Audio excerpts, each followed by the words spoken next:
Entonces, hoy vamos a hablar de ecografía en parada cardíaca. La idea es que hagamos una revisión muy enfocada de la utilidad de esta herramienta diagnóstica para tratar de impactar en esta estadística que, a pesar de los grandes esfuerzos que hay de parte de varias organizaciones a nivel mundial, en teoría, y esto es un escenario hipotético que es difícil de verificar, pero 1 de cada 2 pacientes que entra en paro intrahospitalario debería ser superviviente a parada cardíaca y solo logramos el 25% de supervivencia. Por lo tanto, habrá un 50% que todavía será susceptible de intervenir y para ello la ecografía pues, podría apoyar a establecer mejores estadísticas y desenlaces en los pacientes, y eso a través de las múltiples asociaciones que todos conocemos. Y miren cómo en las últimas guías de la AJA de reanimación, que van a tener su actualización publicada ya en octubre de este año, mencionaban que uno de los grandes gaps en el conocimiento era interrogarnos si la ecografía en pie de cama del paciente en paro podría ayudar a mejorar desenlaces. Por lo tanto, existe un grueso de evidencia que uno de los artículos es el que vamos a revisar en este momento, recordando que la ecografía es una herramienta que usualmente nosotros la empleamos, requiere tiempo, tanto para la obtención de la imagen, para la interpretación. Usualmente nos demoramos en hacerla, nos tomamos el tiempo para evaluar las diferentes variables imagenológicas que obtenemos, integrar el contexto clínico, pero es que en paro no tenemos tiempo. En paro, por cada minuto, por cada segundo que pasa el paciente en parada cardíaca, pierde masa cerebral, hay encefalopatía hipoxicoisquémica derivada de ello, y tampoco tenemos todo el tiempo del mundo para parar las compresiones y obtener una imagen ecocardiográfica apropiada, porque recordemos que ante la interrupción de las compresiones disminuye el flujo en el cerebro. Entonces, la idea es revisar el rol del ultrasonido, cuál será el escenario y aspectos técnicos para utilizarlo, cómo lo podemos implementar en la práctica y unas conclusiones.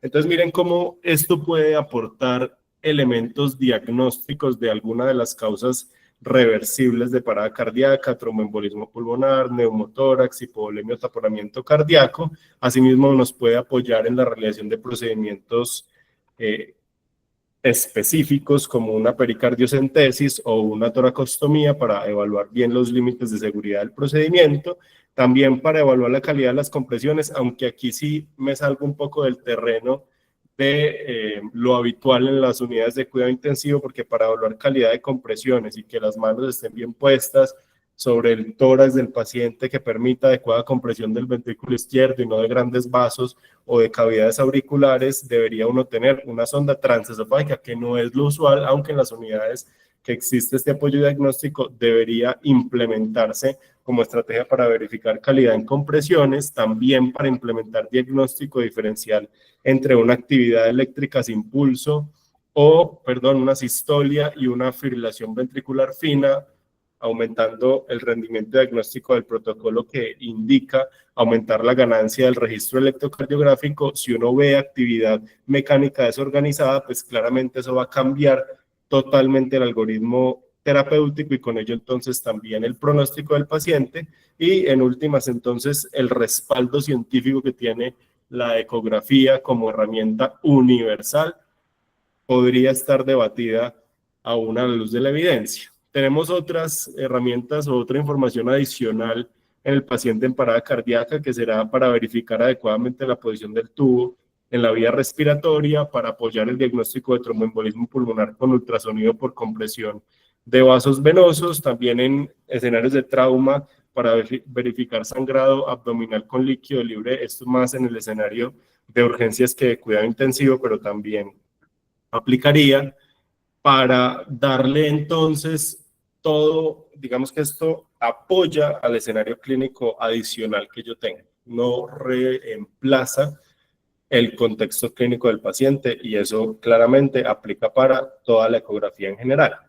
Entonces miren aquí cómo esto puede impactar en pronóstico, sobre todo a corto plazo, es decir, qué paciente va a ser superviviente o tiene mayor probabilidad de sobrevida. Este es un paciente al cual se le están realizando compresiones torácicas, está en parada cardíaca. Cuando paran las compresiones, hacen ultrasonido enfocado con una ventana subsifoidea y evalúan la actividad mecánica del corazón, comprobando que aún hay actividad mecánica. Si esto, nosotros verificamos el pulso del paciente, aún no tiene pulso, esto no quiere decir, listo, ya, vi actividad mecánica, entonces paro las compresiones. No, porque el paciente requiere un pulso central para que estas contracciones que yo estoy viendo con el ultrasonido, en últimas, entonces se reflejen en un pulso, que es lo que me da perfusión orgánica. Esto solo me indica que es mucho más probable que el paciente vaya a volver a circulación espontánea. Eso le da una probabilidad de 50-50, una moneda al aire, pero es una probabilidad mucho más favorable que el escenario que les plantea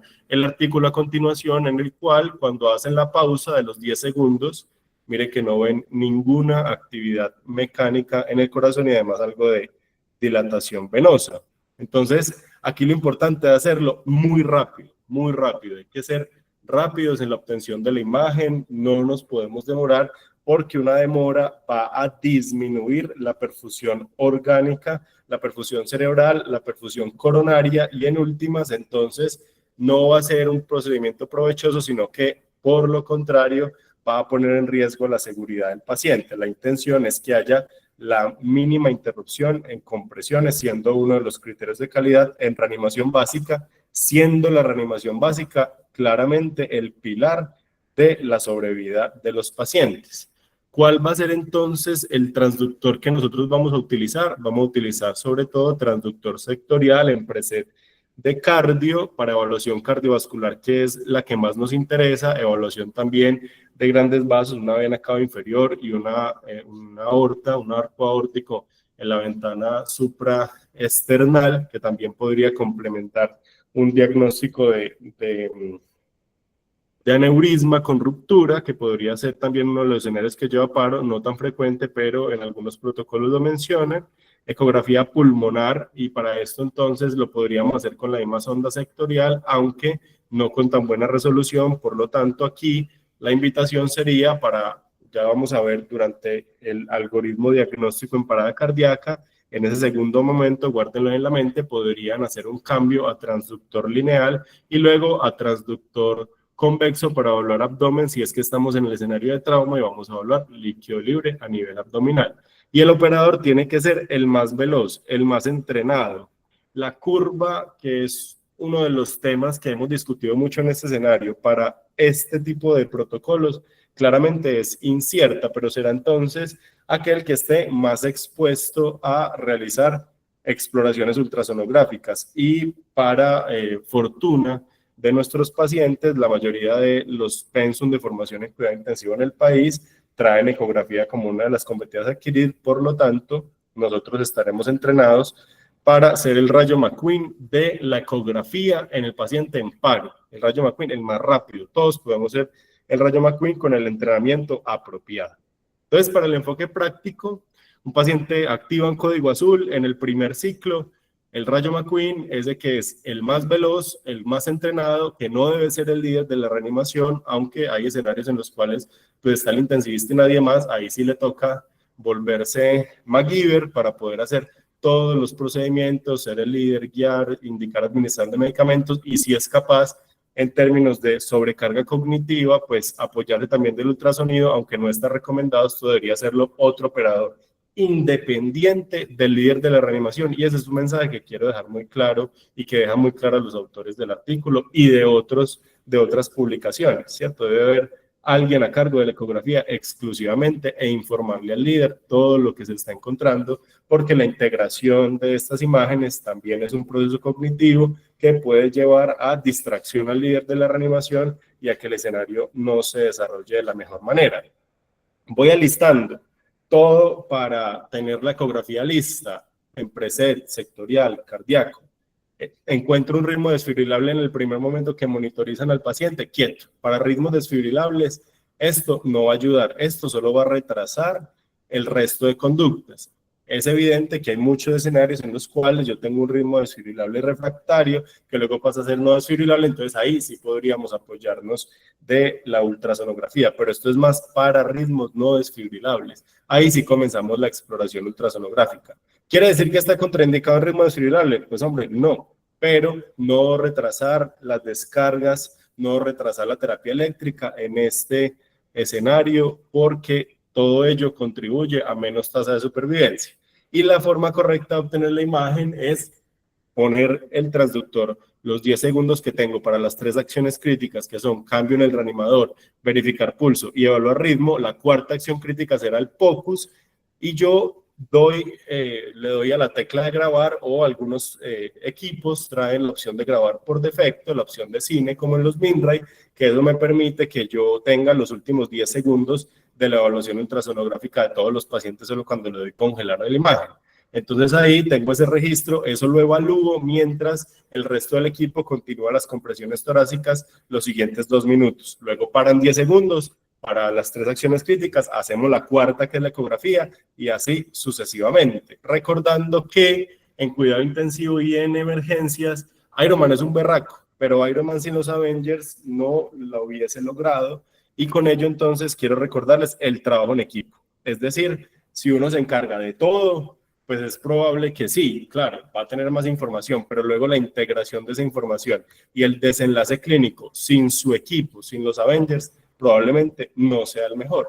Entonces miren cómo el algoritmo empieza con la reanimación en simultáneo, preparar el equipo y evaluar con una ventana subsifoidea las cámaras cardíacas en búsqueda de dilatación del ventrículo derecho, taponamiento cardíaco, evaluación de la vena cava inferior, si está dilatada o está colapsada, o por el contrario, si las cámaras cardíacas están depletadas, y con ello entonces tendría yo, en un escenario clínico apropiado, una presunción de hipovolemia y podría actuar en consecuencia. Todo eso lo interpreto mientras siguen las compresiones, comunico las conclusiones y luego busco mi ventana apical de 4 cámaras para tener una evaluación cardíaca un poco más completa. Cambio el transductor al lineal, o con el mismo sectorial evalúo pulmones y estoy pensando en neumotórax, y luego si quiero y si tengo presunción diagnóstica de taponamiento cardíaco o de tromboembolismo pulmonar, entonces evalúo las venas femorales. Y tengo presunción diagnóstica de hipovolemia por trauma abdominal cerrado, entonces evalúo el abdomen en busca de líquido libre y completo todas las evaluaciones diagnósticas. Mire que la primera siempre será la vista subsifoidea por su fácil acceso. Aquí incluso uno podría ubicar el transductor unos segundos antes de que cesen las compresiones, para cuando ya haya interrupción en las compresiones, hacer rápidamente maniobras que me permitan visualizar el corazón y luego la vena cava inferior, luego el apical de 4 cámaras, luego el ultrasonido pulmonar, luego la exploración abdominal si corresponde. Esto no se puede hacer en un mismo ciclo de compresiones, usualmente toma de 2 a 3 ciclos, como ustedes vieron, aunque sí uno tiene la expertise y la posibilidad de evaluar el corazón mientras están haciendo compresiones, que es técnicamente muy complejo, pero habrán pacientes con una ventana más favorable que permita hacerlo. Nuevamente, ojo, porque eso puede dar la falsa sensación de apertura y cierre de válvulas, de movimiento cardíaco. Entonces, para evaluar actividad cardíaca durante el cese de las compresiones, pues claramente el paciente tiene que estar en los 10 segundos en los cuales no hay compresiones torácicas. Y con el ultrasonido, entonces, vuelvo y recalco la importancia para el diagnóstico de estas 4 causas de paradas cardíacas entre las H y las T clásicas. Taponamiento cardíaco, entonces recordemos que va a depender de si el derrame pericárdico se instaura rápido o lento, y qué tan, digamos que qué tan crónico se vuelve el pericardio. Se puede distender un poco más, por lo tanto, grandes volúmenes de líquido pericárdico no necesariamente intercurren con taponamiento cardíaco, y caso contrario, pequeños volúmenes de líquido pericárdico pueden ocasionar un taponamiento que lleve a la parada cardíaca, pero usualmente el diagnóstico de taponamiento cardíaco se acompaña con un derrame pericárdico que es o moderado o severo, con la clasificación de qué tanto se despegan las capas del pericardio entre parietal y visceral. Si es menor a 1 centímetro, recordemos que al principio el líquido pericárdico se acumula posterior y luego es circunferencial, salvo en casos en los cuales hay una entidad infecciosa o traumática que haya que se desarrollen septos, pero lo usual es que sea circunferencial. Si es menor de 1 centímetro en medida y no es circunferencial, será leve. Moderado si es menor de 1 centímetro, pero ya alcanza a ser circunferencial, y mayor de 1 centímetro es severo. Recuerden que para ocasionar un taponamiento cardíaco, pues usualmente tendremos que enfrentarnos al menos a un moderado. Y la diferencia principal es con el derrame pleural y con la citis. Esto se hace en un eje paraesternal largo. Aquí sería la única invitación para tal vez tratar de tener esa vista y con ello entonces ubicar la aorta descendente, y si está detrás de la aorta descendente es pleural, si está anterior es pericárdico. La ascitis pues claramente se va rodeando el hígado, las asas intestinales, el vaso, por lo tanto pues ahí la confusión no es tan compleja de resolver. Entonces recordemos que además de evidenciar líquido pericárdico en el paciente en preparo o posterior al retorno de la circulación espontánea, podremos aumentar la especificidad del diagnóstico mediante ultrasonido a través de otros signos como la variabilidad del flujo transmitral, pero eso requiere un latido intrínseco. En parada cardíaca no podemos establecerlo. O el colapso de cavidades, el colapso sistólico de la aurícula derecha o el colapso diastólico del ventrículo derecho.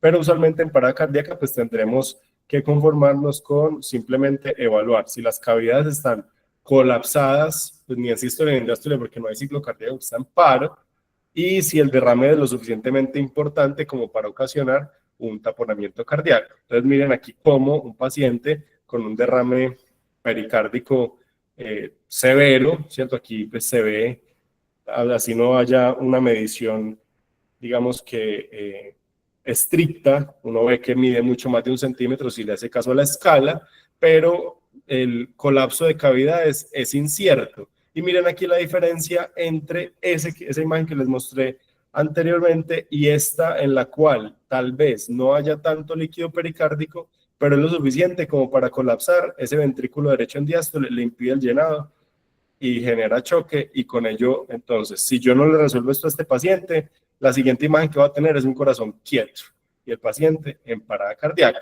y se acompaña de una vena cava inferior que suele estar dilatada por el aumento en las presiones en la aurícula derecha. Tromboembolismo pulmonar, este es tal vez en el que más precaución hay que tener, porque recordemos que durante la parada cardíaca el ventrículo derecho, como es una cavidad que pues, es bastante distensible y complaciente con el volumen, si hay éstasis en el flujo sanguíneo, el ventrículo derecho naturalmente se va a dilatar un poco, pero es en la dilatación severa en la cual yo sí genero algún grado de sospecha clínica que esa dilatación no es solo porque no hay flujo sanguíneo, sino porque además hay un aumento en la resistencia vascular pulmonar que lleva a la dilatación de esa cavidad. ¿Qué tan dilatado? Para aumentar la especificidad, pues cuanto más dilatado, más probable es que sea un tromboembolismo. Entonces, si hay una relación 1-1 o el ventrículo derecho es más grande que el izquierdo, pues hombre, es probable que el paciente sí curse con un tromboembolismo pulmonar, y con ello entonces la actividad a realizar será una trombólisis durante la parada cardíaca. O si yo estoy visualizando el trombo, también antes del paro, pipe en choque importante, entonces tengo mayores elementos para complementar la fracción de acortamiento, el TAPSE, la velocidad de regurgitación tricuspidia, me pueden orientar.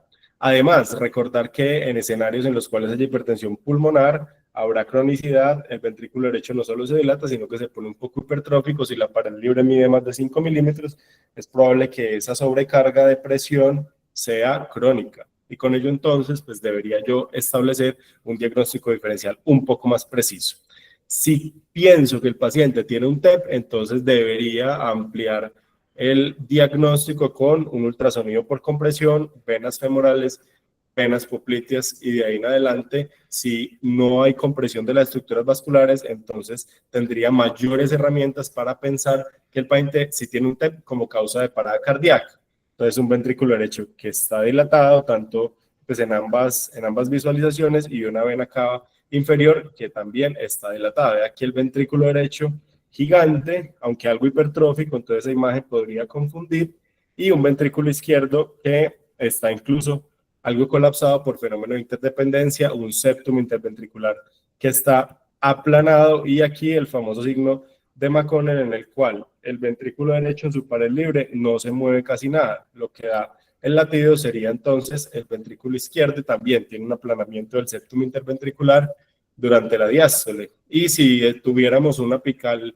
perdón, un paraesternal corto, veríamos el signo de la D, pero recordemos que en parada cardíaca la ventana paraesternal pues no es la de elección porque puede tomar más tiempo en la obtención de la imagen y además no se puede hacer durante las compresiones torácicas.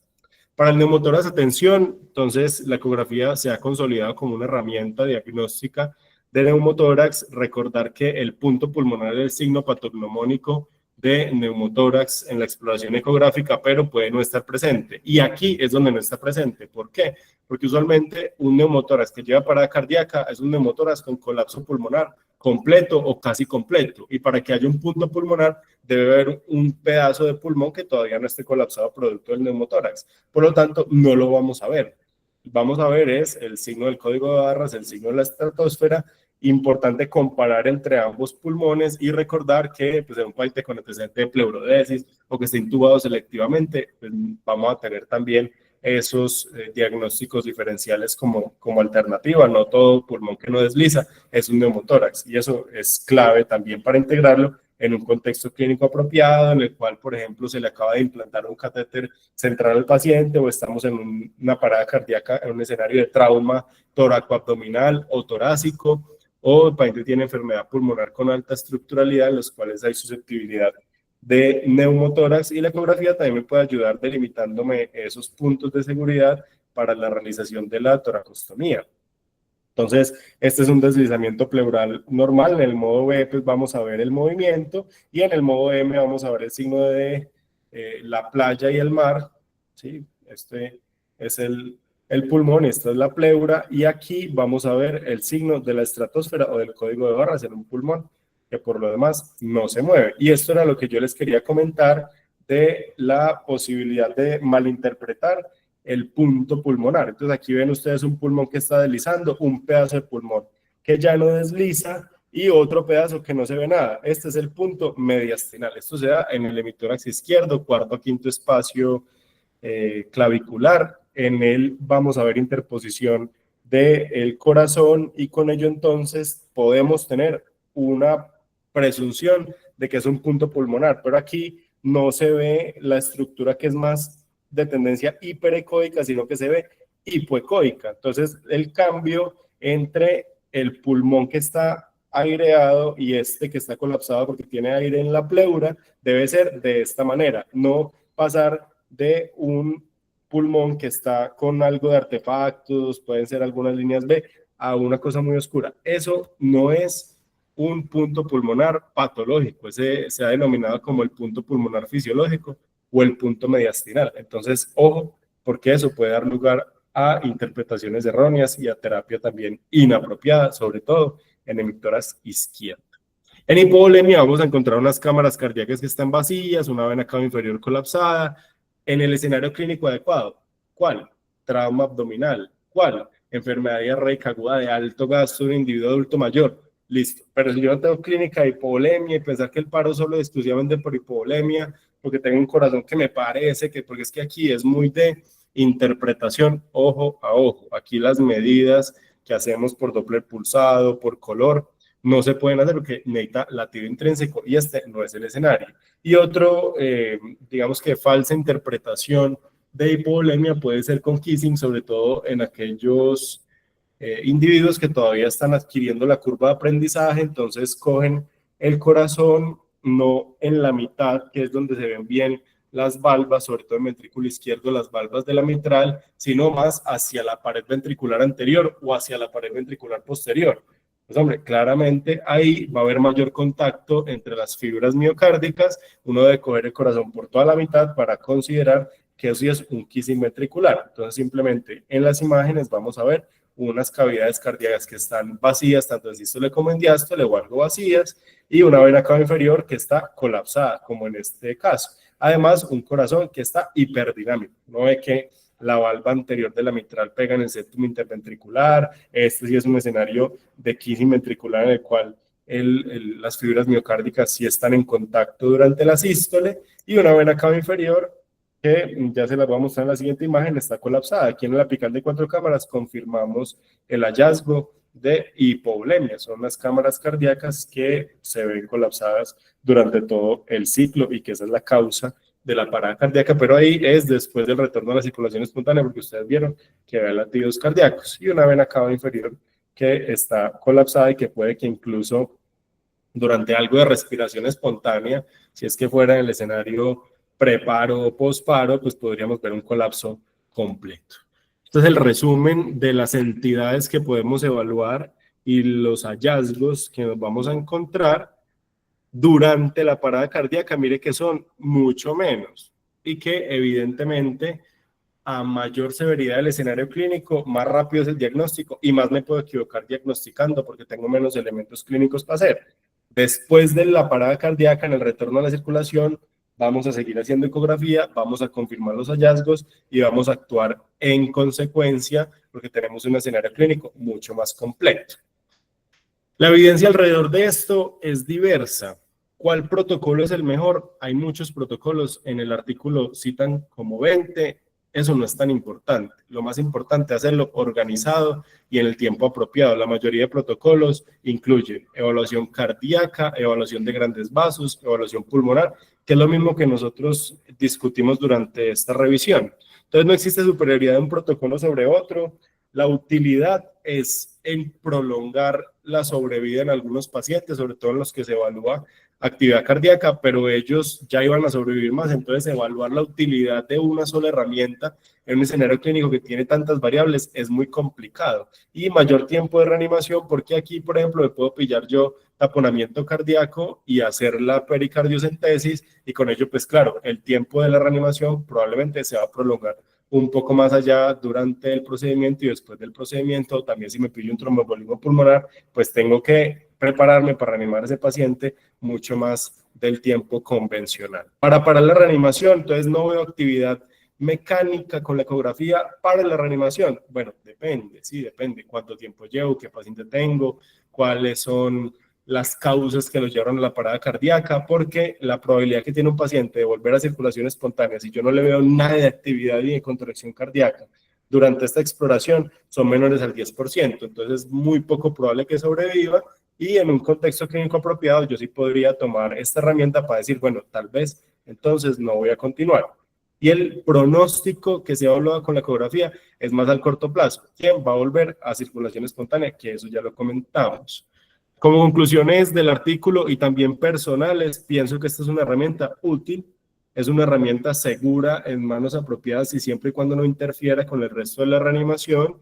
Por fortuna es una herramienta aplicable para nuestro entorno. Pues, los autores somos de acá, lo hacemos, entonces es bastante aplicable. ¿Es disponible? Sí, y cada vez más, y eso es un gran beneficio para nosotros, para nuestros pacientes y para nuestro escenario. Ya la evidencia nos dirá si realmente esto lo van a incluir como tratamiento universal o no. Gracias por participar en este espacio a todos.